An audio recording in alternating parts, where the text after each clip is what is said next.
تو حال ہی میں ایک کتاب چھپی ہے، ڈاکٹر سید رضوان علی ندوی، وہ محقق ہیں تاریخ کے، انہوں نے بڑی تاریخی تحقیق کے بعد جو باتیں بیان کی ہے وہ میں آپ کے سامنے رکھ رہا ہوں۔ عرب نے جنوب مغرب کی کونے میں، جہاں یہ یمن بھی آباد ہے، اس کے اوپر نجران ہے، اسی علاقے میں یمامہ کا علاقہ کہلاتا ہے، یہاں ایک قبیلہ آباد تھا منتبین۔ یہ جو لوگ تھے بڑے کرخت مزاج، جنگجو، اکھڑ، زدی، اور جس بات کو ایک دفعہ مان لے اس پر اڑ جانے والے اور مر مٹنے والے۔ یہی سے فتنہ پہلا اٹھا تھا سب سے بڑا، جو نئے جھوٹے نبی کھڑے ہوئے تھے ان میں سب سے بڑا تو مسیلمہ کذاب تھا، یہی تو علاقہ تھا۔ اور اس کے خلاف اس فتنے کی سرکوبی میں کتنے صحابہ، 1200 صحابہ ایک جنگ کے اندر شہید ہوئے، جن میں 500 جو ہے وہ وفات ہوئے رضی اللہ تعالیٰ عنہ۔ تو یہ لوگ جو یہ تھے بڑے زوردار لوگ۔ اس قبیلے کے بارے میں حضرت عمر رضی اللہ تعالیٰ عنہ نے ایک بڑی عظیم حکمت عملی اختیار کیا، ان کو وہاں سے اکھاڑ کر اور ایران کی سرحدوں پر آباد کر دیا، اب جہاں پر جہاد ہو رہا تھا،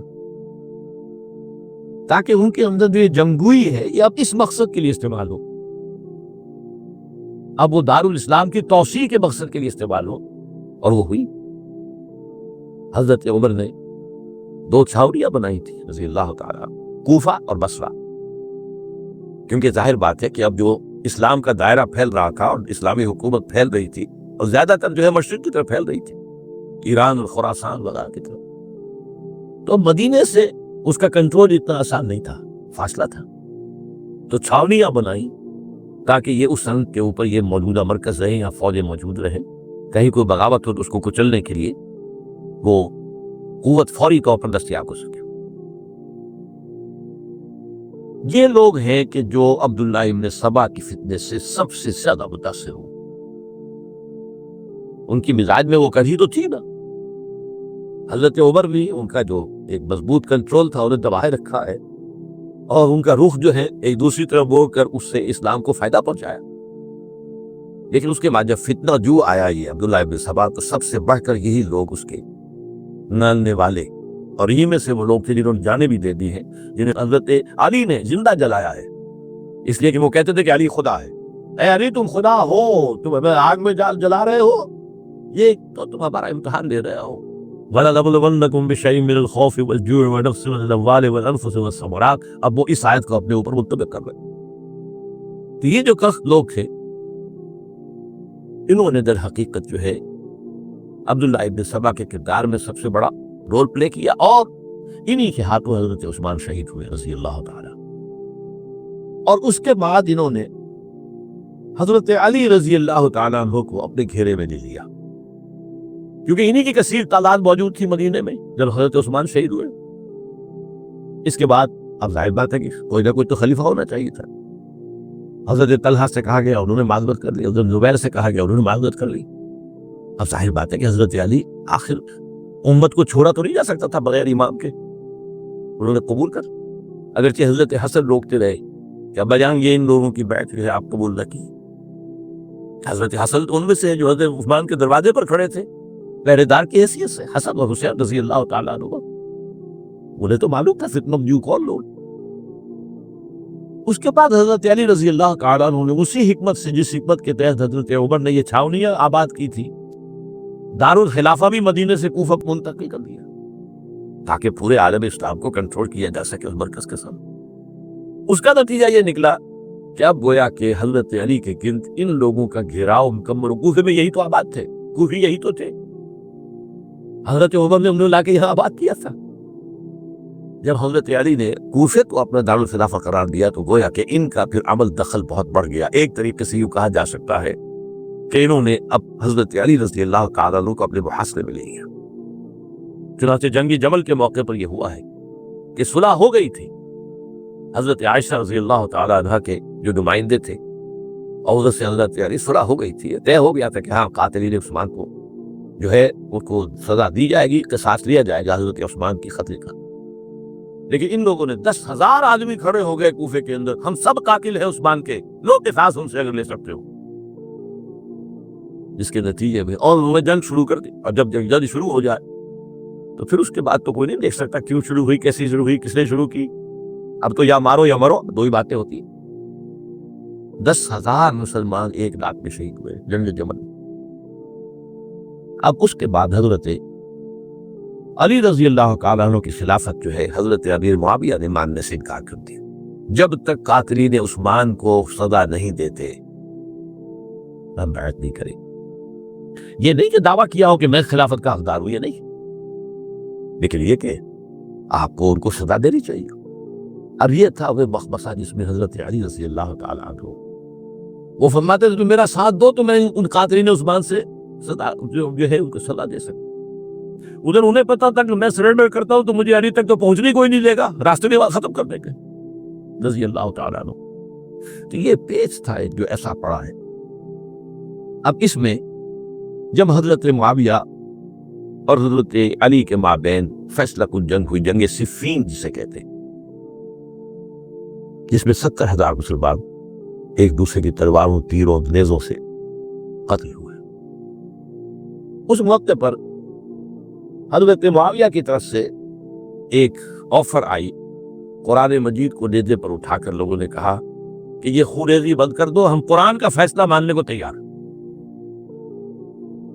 حضرت علی دیکھ رہے تھے کہ یہ اصل میں میری فتح کو شکست سے بدلنے کا پروگرام ہے، تسلیم الفتح میری ہو چکی ہے. لیکن یہ جو طبقہ تھا یہ ہے ان کا بڑی ٹھیک بات کہہ رہے ہو، مان لیے ان کی بات. جب بدلی انہوں نے ہی یہی لوگ تھے جنہوں نے مجبور کیا حضرت علی کو کہ وہ تحکیم پر رضامند ہو جائے. اس کے بعد تحکیم میں جو معاملہ ہوا، حضرت علی حضرت عبداللہ ابن عباس کو اپنی طرف سے حاکم بنانا چاہتے کہ یہ اگلے نہیں، یہ اکھڑ اڑ جانے والے لوگ، اور یہی اصل قوت ہے. وہاں ساری طاقت تو نہیں کی تھی. تو انہوں نے ابو موسیٰ اشعری کو اپنی طرف سے مقرر، وہ بہت نرم خو آدمی تھے، انہیں برابر. بہرحال جو بھی بات طے ہوئی اور تاریخ کی روایتوں میں اختلاف ہو سکتا ہے، کہا یہ جاتا ہے کہ طے تو یہ ہوا تھا حاکمین کے مابین، ادھر سے ابو موسیٰ اشعری، ادھر سے عمرو بن العاص رضی اللہ تعالی عنہما، کہ آپ اپنے جو کلائنٹ ہیں حضرت علی آپ انہیں معزول کر دیجئے، میں معاویہ کو معزول کر دیتا ہوں، پھر جو ہے مسلمان فیصلہ کر لے کسی اور کی ضمانت. انہوں نے کھڑے ہو کے کہہ دیا میں علی کو معزول کرتا ہوں، اور ہمیں میراث دیتا کہ میں معاویہ کو قائم کرتا ہوں. اب یہ ہے روایت، واللہ عالم اس میں کتنا سچ ہے کتنا جھوٹ ہے. میں کوئی مورخ نہیں ہوں، میں کوئی تاریخ کا محقق نہیں ہوں. اس کے بعد جو ہے اب یہ لوگ جنہوں نے کہا کہ مانیے تحکیم کو، اور جب انہوں نے حضرت علی نے اس تحکیم کے فیصلے کو ماننے سے انکار کیا تو باغی ہو گئے، حضرت علی کو کافر کرا دیا. اور جا کر ایک جگہ پر حرورہ ایک جگہ تھی وہاں پر جا کے جمع ہو گئے، جتھا بندی کی بہت بڑی طاقت و محبت. انہوں نے طے کیا کہ علی بھی کافر ہو گیا، معاویہ بھی کافر ہو گیا، ابو العاص بھی کافر ہو گئے، سب کافر. حضرت علی کی طرف سے گئے سفیر ان سے بات کرنے کے لیے، تو انہوں نے کہا تم نے تو کہا تھا کہ تحکیم کو تسلیم کرو، کہ ہاں ہم نے گناہ کیا تھا، کوہر کیا تھا، ہم کیا کی ہم نے، اگر علی بھی مان لے کہ میں نے مان کر کوہر کیا تھا اب میں توبہ کرتا ہوں تو ہم ان کو بات مان لیں. اب حضرت علی اس طرح کا جھوٹ کیسے بولتے ہیں؟ انہوں نے تو کوئی کوہر نہیں کیا تھا. باہر پھر بھی نرمی برتی کہ دیکھو اگر تم کوئی خوریزی نہیں کرو گے، فساد نہیں مچاؤ گے تو میں تمہیں کچھ نہیں کہوں گا. لیکن وہ اپنی ان شراتوں سے بعد نہیں آئے. تو پھر تیسری جو بڑی جنگ ہوئی ہے ان جنگوں میں، جنگ نہروان کہلاتی ہے، حضرت علی کی جنگ خوارج کے ساتھ، جس میں 4,000 خارجی جو ہیں وہ ختم. اور یہ بات ہم آپ کو کر دیجیے کہ یہ لوگ جیسا کہ اکھڑ بھی تھے لیکن اپنی بات پر ڈٹ جانے والے تھے، لیکن ساتھ ہی دیندار بھی تھے، نوازی اور روزدار بھی تھے. یہ اس طرح کے لوگ نہیں تھے کہ جو فاسق اور فاجر ہو. بس یہ مزاج کا ایک ہے، جس باب میں بیٹھ گئی اڑ گئے. تو یہ اصل میں انہوں نے پھر فیصلہ کیا کہ اور تو ہمارے بس میں اب کچھ نہیں ہے، ان تینوں کو قتل کر دیا جائے، علی کو بھی اور معاویہ کو بھی اور عمرو بن العاص کو بھی. تو ایک جگہ ان کی سازش ہوئی، 3 آدمی معین ہو گئے، ایک ہی وقت کا طے فیصلہ ہو گیا، فلاں تاریخ کو فجر کے وقت تم جاؤ، وہ تم کوفے کی جامع مسجد میں جب علی نماز جماعت کرا رہے ہو خنجر مارا انہیں، اور یہ اس کا نام ابن منظم تھا خارجی، یہ وہی لوگ بنو تمیم کے لوگ۔ دوسرا جو تھا وہ دمشق میں حضرت معاویہ کو قتل کرنے شہید کرنے کے لیے پہنچ گیا۔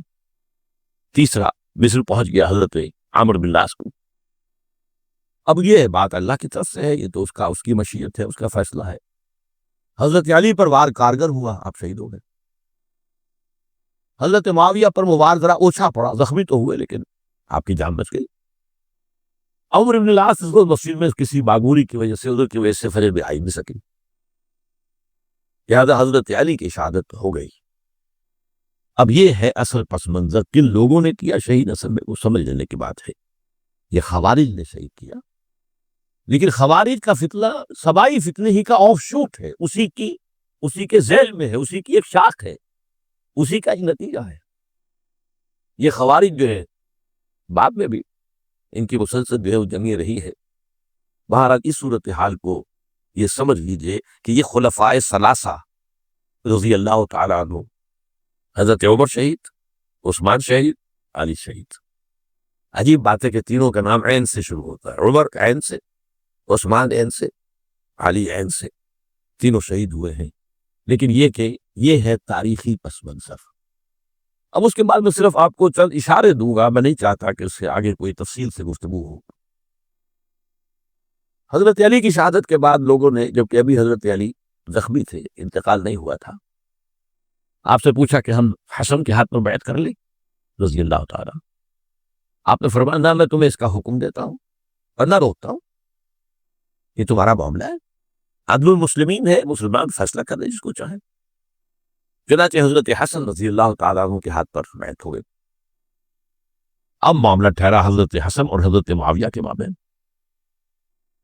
6 ماہ خلافت رہی ہے حضرت حسن کی رضی اللہ تعالیٰ، اور میں انہیں 5واں خلیفہ راشد مانتا ہوں۔ ابو بکر، عمر، عثمان، علی، حسن، انہوں نے کوئی اپنی قوت سے خلافت حاصل نہیں کی تھی، بلکہ مسلمانوں نے انہیں خلیفہ بنایا تھا۔ لیکن یہ اس قدر صلح جو انسان تھے، بہت نرم طبیعت کے انسان، جب موقع دیکھا کہ تو پھر خوریزی کا معاملہ ہو رہا ہے۔ ابھی معاویہ کے پاس 40,000 کا لشکر تھا، ان کے پاس بھی بڑا لشکر موجود تھا، بلکہ 40,000 ان کے پاس تھا، حضرت معاویہ کے پاس اس سے بڑا تھا۔ انہوں نے صلح کر لی حضرت معاویہ سے رضی اللہ تعالیٰ، اور وہ حدیث ان کے حق میں جو ہے پیشن گوئی تھی وہ پوری ہو گئی کہ حضور نے فرمایا تھا میرا یہ بیٹا مسلمانوں کے 2 گروہوں کے مابین صلح کرائے گا۔ یہ سن 41 ہجری کا واقعہ ہے، جب صلح ہو گئی اور حضرت حسن دستبردار ہو گئے اور امیر معاویہ کو اب خلیفہ تسلیم کر دیا گیا۔ اس کو عام الجماع کہتے ہیں، یعنی وہ انتشار اور تفرقہ جو صبائی فتنے سے شروع ہوا تھا، اگرچہ اس کا نقطہ آغاز تو بالفعل بنا شہادت عثمان، پھر وہ جنگ جمل اور جنگ صفین اور جنگ نہروان، اور اس کا ایک نتیجہ جو نکلا وہ کیا تھا کہ اسلامی حکومت کی حدود کی جو توسیع ہو رہی تھی وہ عمل رک گیا۔ وہ تو خلفائے ثلاثہ، اب یہ ثلاثہ میں گن رہا ہوں، حضرت ابوبکر، حضرت عمر، حضرت عثمان، ان کے دور میں ساری توسیع ہوئی، فتوحات ہوئی۔ حضرت علی کا دور جو ہے سارا خانہ جنگی کی نظر ہو گیا۔ وہ خلیفہ راشد ہے، اس میں کوئی شک نہیں ہے، بہت عظیم شخصیت ہے، ہمارے نزدیک صحابہ کرام میں سوائے 3 کے سب سے بڑھ کر ہیں، سب سے افضل ہیں۔ ہاں، ابو بکر، عمر، عثمان ان سے افضل ہے ہمارے مسلک۔ خلافت جو ہے خلفاء کے مابین ترتیب فضیلت جو ہے وہ ترتیب خلافت کے مطابق اہل سنت کے نزدیک، لیکن باقی ہزاروں صحابہ میں تو سب سے اونچے ہیں۔ اس حوالے سے حضرت علی کا کوئی قصور نہیں ہے رضی اللہ تعالیٰ، ان کی کوئی کوتاہی نہیں ہے، انہیں یہ خلافت ملی ہی ایسے پرفتن دور میں ہے۔ اگر کہنا جو ہے، اگر روکا گیا ہے یہ کلمہ لو مت استعمال کیا کرو، اگر یوں ہوتا تو یوں ہو جاتا، لیکن یہ کہ بہرحال ہمارا سوچنے کا ایک انداز ہے، اگر حضرت علی کو اول دور میں خلافت ملی ہوتی تو ان کی کچھ اور کوتاہی اور ہوتے۔ اب یہ پرفتن دور کے اندر خلافت ملی، خانہ جنگی ہو رہی ہے، اور جو حالات میں نے آپ کو بتائے ہیں، ظاہر بات ہے کہ وہ دور جتنا نہ ذرائع آمد و رفت ایسے تھے، نہ ذرائع مواصلات ایسے تھے، نہ کمیونیکیشنز ایسی تھیں، وہ تو یوں سمجھیے کہ دارالخلافہ کے اندر کے حالات جو ہے بس وہی پر فیصلہ ہو رہا تھا، یا پہلے مدینے میں ہوا، حضرت عثمان شہید ہوئے، اور یا پھر کوفے میں ہو گیا۔ وہ تو اصل جو بھی طاقت اس مرکز کے اندر جس کے پاس طاقت تھی اسی نے جو بھی اپنا فیصلہ ہے وہ منوا لیا۔ بہرحال یہ جو حضرت حسن نے مصالحت کی ہے، جس کی بنا پر ہم تو انہیں سلام کرتے ہیں، ان کا احترام کرتے ہیں، انہوں نے خانہ جنگی ختم کی، فساد جو ہے اس کی جڑ کاٹ دی، تعاون جماعت ہو گیا، اب امن ہو گیا۔ اور نوٹ کیجئے اس کے بعد 20 برس تک امیر معاویہ کی حکومت رہی ہے، 20 برس، اور کامل امن رہا ہے۔ اس میں یہ بھی ہے کہ ان کے تدبر کو بھی دخل حاصل تھا، یہ بھی ہے کہ انہوں نے کچھ طاقت کا استعمال بھی کیا، یہ بھی ہے کہ انہوں نے دل جوئیاں بھی کی لوگوں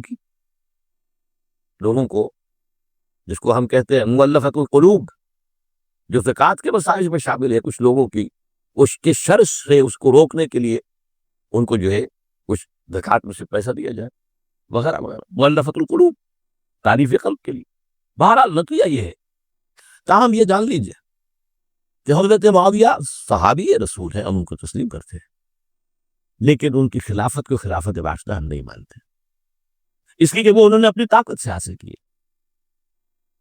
میں نے اسی لیے کہا حضرت حسن رضی اللہ تعالیٰ عنہ کی خلافت خلافت راشدہ ہے، لیکن حضرت معاویہ کی خلافت خلافت راشدہ، اگرچہ اس میں عمل رہا، اور وہ جو عمل رک گیا تھا، وہ جو مزید توسیع دارالاسلام کی، وہ دوبارہ شروع ہو گئی، خراسان کی طرف پیش قدمی شروع ہو گئی، ادھر پہلا بیڑا بنایا حضرت معاویہ نے رضی اللہ تعالیٰ عنہ، اور یہ روم کے بعد جزائر کو فتح بھی کیا۔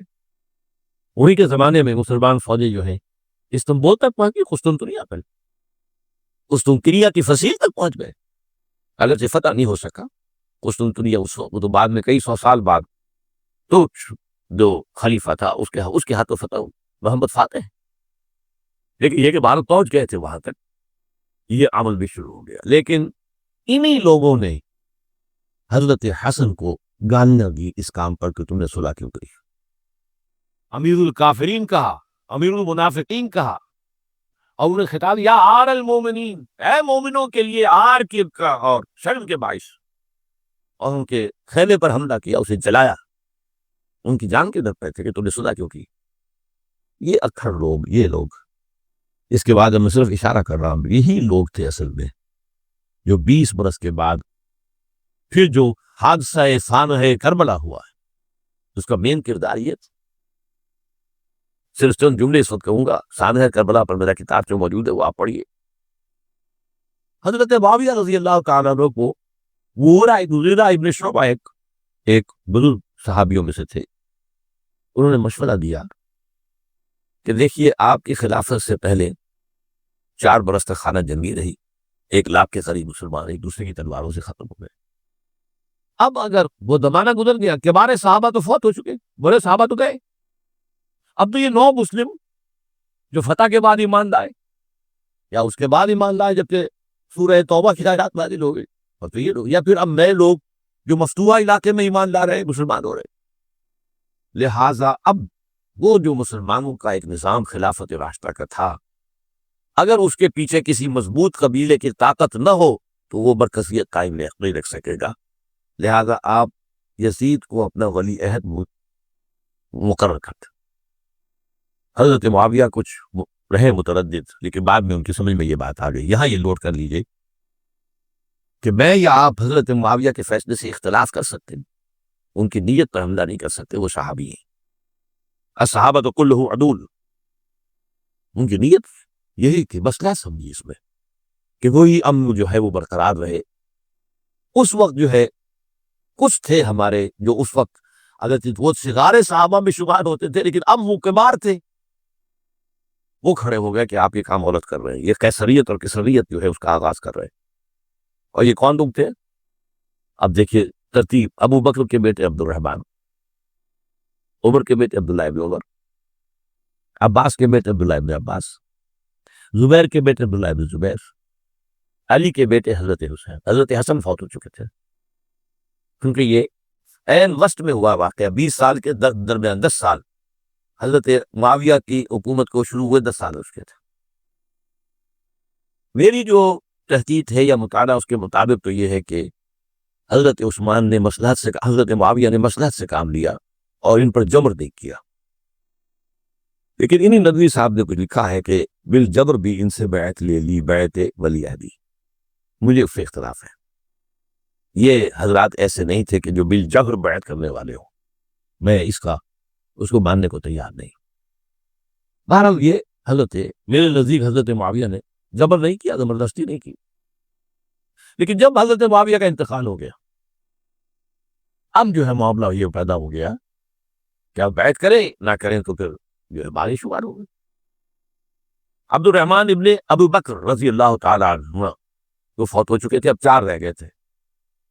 عبداللہ ابن عمر، عبداللہ ابن عباس، یہ دونوں تھے جو عمر میں بڑے تھے. عبداللہ ابن زبیر اور حسین ابن علی رضی اللہ تعالیٰ عنہ. ان چاروں نے کہا کہ کام غلط ہوا ہے یہ. لیکن اس کے بعد ایک تفریق ہو گئی.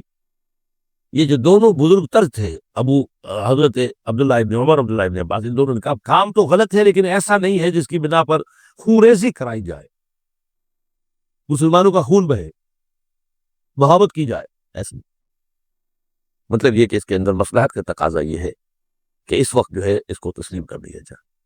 لیکن یہ جو دونوں نوجوان تھے، ان کے اندر نوجوان نہیں کہ جوان تھے ماشاءاللہ، لیکن یہ کہ جوش زیادہ تھا، یہ اڑ گئے کہ نہیں ہم اس غلطی کو اب نہیں چلنے دیں گے. حضرت عبداللہ ابن زبیر اور حسین ابن علی رضی اللہ تعالیٰ. اب دیکھیے اصل فیصلے کی بات کیا ہوئی. ان دونوں حضرات میں ایک اختلاف ہو گیا.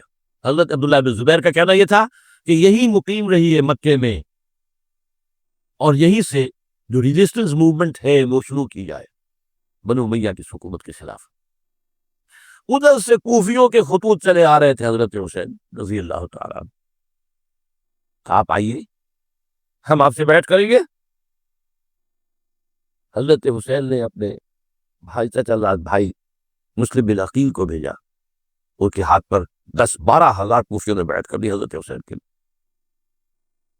اور ان کے خطوط کے جو ہے وہ تو پورے کے پورے تھیلے تھے حضرت حسین کے پاس. اس سے پھر حضرت حسین نے سفر کیا. ادھر یہ ہوا کہ یزید کی طرف سے عبید اللہ ابن زیاد جو ہے گورنر بن کر آیا. اس نے جو تشدد کیا کوفیوں پر، سب نے بیعت توڑ دی اور حضرت مسلم بن عقیل جو ہے ان کو شہید کر دیا. یہ خبر پہنچی ہے حضرت حسین کو. آپ ابھی درمیان میں تھے سفر کے، آپ نے مناسب سمجھا کہ میں واپس لوٹ جاؤں. لیکن حضرت مسلم بن عقیل کے بیٹے کھڑے ہو گئے کہ اب ہم قصاص لیے، ہمارا باپ شہید کیا گیا، قصاص لیے بغیر تو نہیں جائیں گے. اب یہ مروت کے خلاف تھا حضرت حسین کی کہ وہ ان کو چھوڑ دیتے. یہ وجہ ہے کہ وہ حادثہ پیش آیا. اور اس میں بھی اصل وجہ میں بتاتا ہوں، وقت جو ہے ختم ہو گیا ہے. وہ یہ ہے کہ حضرت حسین نے جب وہ لشکر تھا کوفیوں میں، کوفی تو آئے تھے نا، وہی کوفی جنہوں نے بیعت کی تھی، وہی بیعت توڑنے والے تھے، وہی لشکر میں آئے تھے حضرت حسین کے خلاف.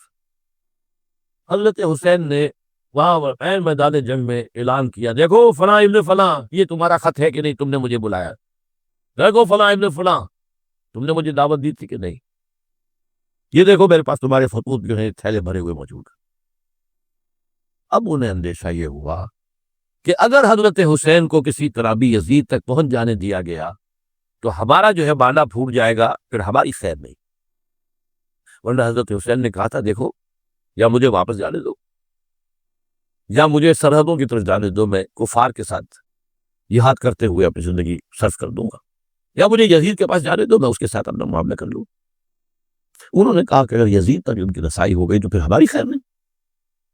تو انہوں نے نہ صرف یہ کہ شہید کیا وہی کوفی، وہی بنو تمیم کے لوگ، وہی اکھر، وہ نہ صرف یہ کہ شہید کیا بلکہ پھر خیموں کو آگ لگائی. کیوں لگائی؟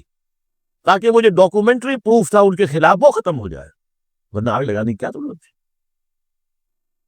انہوں نے اور تو کچھ نہیں کیا، یعنی وہ کام تو نہیں کیا کہ جو کسی مفتوح کے ساتھ کیا جاتا ہے. حضرت حسین کے بیٹے بیمار تھے، حضرت علی بن حسین زین العابدین رحمۃ اللہ علیہ، انہیں شہید تو نہیں کیا. جو خواتین تھی جو ان کی کوئی بے حرمتی نہیں کی. یہ نہیں کہا کہ اب یہ تو جیسے کہ خوارج کہتے تھے جو مسلمان کافر ہو گئے، مسلمان ہیں ان کے نزدیک کافر ہیں، ان کی بیویاں بھی حلال ہیں ہم پر، وہ تو کنیزیں ہیں. پھر حاصلہ یہ تو نہیں کیا. خیمے جلائے اس لیے ہے کہ وہ جو ثبوت تھا ان کے خلاف وہ ختم ہو جائے. یہ حادثہ فاجعہ بھی در حقیقت اسی سلسلہ سبائیہ وہ فتنہ جو ہے اسی کا اس کی ایک کڑی ہے۔ یہ ہے وہ ہماری تاریخ کے جو ہمارا صدر اول ہے، اس میں جو یہ شہادتیں ہوئی ہیں ان کا تاریخی پس منظر۔ آج اسی پر اکتفا کر رہا ہوں۔ اقول قولی ھذا واستغفر اللہ لی ولکم ولسائر المسلمین والمسلمات۔